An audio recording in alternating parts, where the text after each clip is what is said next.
Hi hello सगळ्यांना good morning. तर मी चाललेली आहे घरी, म्हणजेच आलेली आहे घरी डायरेक्ट, म्हणजे घराच्या इथेच पोहोचणार आहे आत्ता.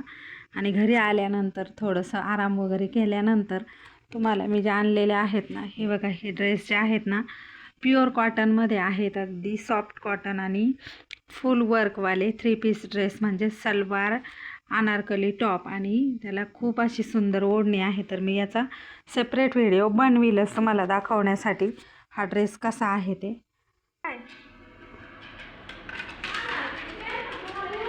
लाव ग इंदू लवकर, हे बघ फोटो काढते. इंदू लाव लवकर, लाव लाव लाव लाव, अरे लाव लाव लाव लाव, वाव रमा तुला. तर मुलींचं बघितलं ना तुम्ही, किती ॲक्टिव्ह झालेल्या आहेत मुली. त्याच्यानंतर आम्ही चाललेलो आहोत परत इकडे नाशिकला, म्हणजे शिंदे पळशेला. तर माझी भाची आहे ना, त्यांची नणंद जे आहे त्यांची एन्जिओप्लास्टी झाली आहे आणि त्यांना ब्लॉकेज होते आणि काहीच वय नाही आहे. त्याच्यामुळे मग आजारी येतं, म्हटलं चला भेटून येऊ आपण. आणि पाऊस बघा ना, आम्ही इथून स्टँडवरून बसलो ना तसा कंटिन्यू पाऊस चालू आहे. आणि बरोबर आम्हाला जायलासुद्धा बराच वेळ लागला पावसामुळे, तर 3 तास लागले आम्हाला. आणि तिकडे गेल्यानंतर उतरल्या ही खूप पाऊस होता. आम्ही नाशिक रोडला उतरून वापस शिंदे पळशाला आलो, कारण का सिन्नरवरून आहे ना गाड्या जास्त आहेत की नाही मला माहिती नव्हतं. आणि भाचीचं गाव शिंदे पळशे आहे, तर शिंद्याला उड्डाणपूल झाल्यामुळे आहे ना पावसाचं कुठं उतरून घ्यावं तेही कळत नव्हतं. तिथं गेल्यानंतर शूट काय घेतलं नाही. हॅलो सगळ्यांना गुड आफ्टरनून. तर आम्ही आलेलो आहोत इथे सिन्नरला, तर माझ्या भाचीच्या घरी. आणि माझ्या बहिणीचा मुलगा पण आहे, म्हणजे भाचीचे मिस्टर जे आहेत ना ते माझ्या बहिणीचा मुलगा आहे आणि भावाची मुलगी दिलेली त्याला. तर त्यांच्या घरी बऱ्याच दिवसाचा यायचं चाललं होतं. तर आता सध्या योग आलेला आहे. त्यांची बदलीच खूप लांब होती, पहिली नांदगावला, आत्ता आलेली आहे बदली इकडं ब्राह्मणवाडीला. हां. आणि ही आहे दीदी, म्हणजे तिचं नाव स्वरा आहे, ही माझ्या भाचीची मुलगी आहे. एवढी जास्त मोठी नाही पण तिची हाईट वाढलेली आहे आणि जास्त खूप शांत स्वभावाची ती. तर म्हटलं चला, आता पाऊस खूप चालू आहे ना, तर आम्ही आधी शिंद्याला गेलो होतो पेशंटला भेटायला, तिथून निघालो आणि मग त्यांना फोन केला. तर मग तो ना माझ्या बहिणीचा मुलगा रवी डायरेक्ट आम्हाला घ्यायलाच आला होता आडवळ फाटायला.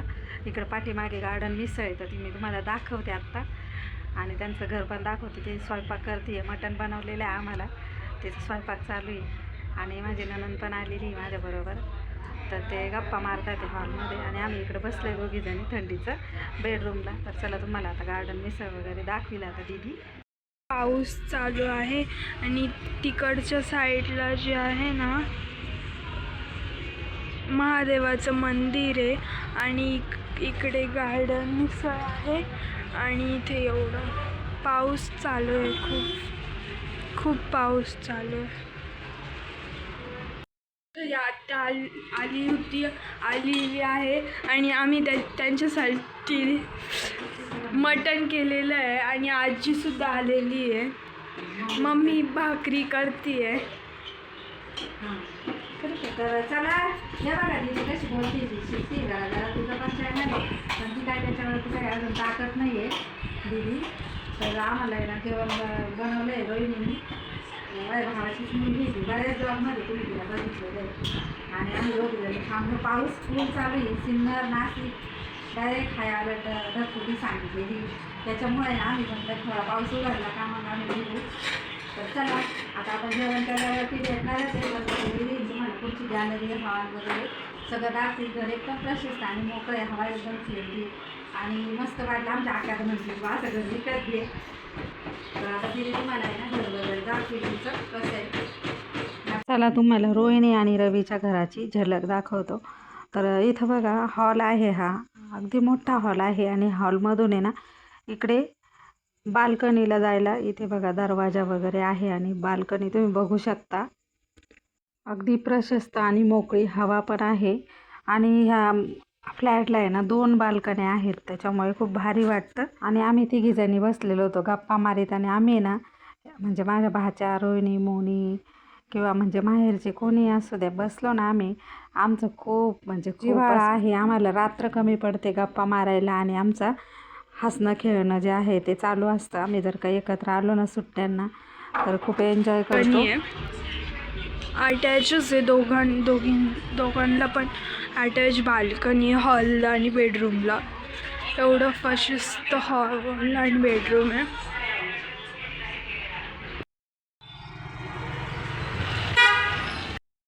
आम्ही आलेलो आहे बघा इथं आता सिन्नरच्या बाजारपेठेत.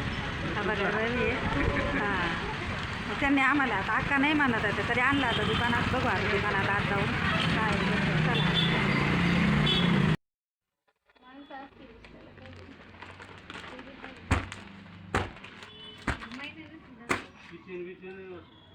आणि पहिल्यांदा मी आलेली आहे सिन्नरच्या बाजारपेठमध्ये. कधीसुद्धा आले नव्हते, तसा योगही आला नव्हता.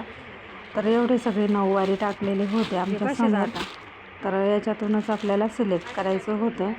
तर हे बघा भरपूर नऊवारी त्यांनी दाखवले. तर थोडेसे कॉस्टली होते, म्हणजे आपल्याला नेहमी घेण्याची सवय आहे होलसेलला, त्याच्यामुळे मला हे महाग वाटत होते. असं कर त्यानंतर आम्ही घरी चाललेलो आहोत. तर बघा हे आहेत सिन्नरची बाजारपेठ. आणि जे कोणी इथं राहत असतील त्यांना माहीत असेल. मला फक्त बाहेरून स्टँड आणि स्टँडवरून आपण नाशिकला जातो किंवा आपल्या गावाकडे येतो हेच माहीत होतं. सिन्नर आतमध्ये कसं आहे हे काही माहीत नव्हतं. म्हणून म्हणजे मला असं वाटायचं खूप छोटं शहर आहे, पण आहे बऱ्यापैकी आतमध्ये भरपूर मोठं शहर आहे. जे कोणी इथे राहत असेल ना त्यांनी हे मंदिर कुठल्या देवाचं आहे ते मला नक्की कमेंट करून सांगा. तर मी आहे ना एका लेडीजला मेसेज पण केला होता, ती ऑनलाईन साड्या सेल करते, आणि कोणाला त्या माहीत असतील ते पण मला नक्की सांगा. त्यांनी रिस्पॉन्सच केला नाही मला. आता निघलेलो आहे, तयारी बियारी सगळं झालं आहे, जेवण बिवण झालं. दीदीला पण बाय करतोय. तर लय भारी वाटलं बरं का. दीदी कशी दिसती. चल येऊ का. हां काळजी घे. आम्ही दिसतो का. चला बाय बाय. दादा कुठं आहे.